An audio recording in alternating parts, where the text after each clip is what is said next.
پہلا سوال مومن بھائی یہ سمجھ میں آتا ہے کہ یہاں پہ اللہ تعالیٰ جو ہے فتنے کا، جن لوگوں نے فتنے میں ڈالا مومن مرد اور مومن عورت، تو یہاں پر فتنے سے کیا مراد ہے؟ جی، اردو میں فتنہ جو ہے وہ الگ معنی میں استعمال کیا جاتا ہے.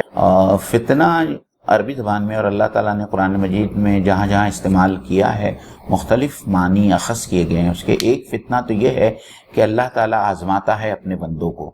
کچھ بندوں کو اللہ تعالیٰ مصائب دے کر آزماتا ہے اور ان کے ایمان کی جانچ کرتا ہے. کچھ لوگوں کو اللہ تعالیٰ خوشحالی دیتا ہے اور ان کو آزماتا ہے، اور یہ آزمائش ان کے ایمان کی اور استقامت کی ہوتی ہے کہ آلام اور مصائب میں بھی وہ اپنے ایمان پر قائم رہیں.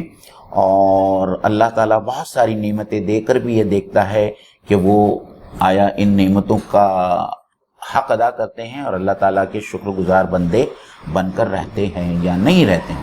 تو ہم دیکھتے ہیں کہ جیسے کہ حضرت ایوب علیہ السلام کا واقعہ ہمارے سامنے ہے. اللہ تعالیٰ نے حضرت ایوب علیہ السلام کو ایک بیماری سے آزمایا اور وہ بیماری میں 18 سال مبتلا رہے، لیکن وہ استقامت پر قائم رہے.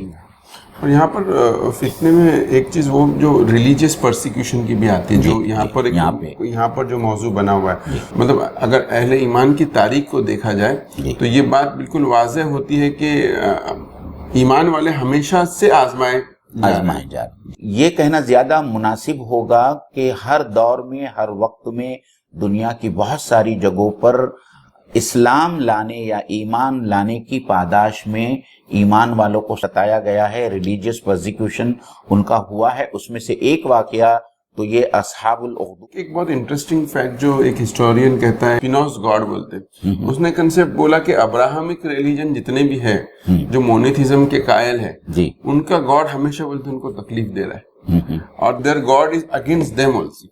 تو جب انسان اس فلسفے اور فتنے کو نہیں سمجھتا ہے تو اس طرح کے وہ جو ہے تصورات کو جنم دیتا ہے کہ ان کا خدا ایسا ہے جو خود ان کو تکلیف دے رہا ہے.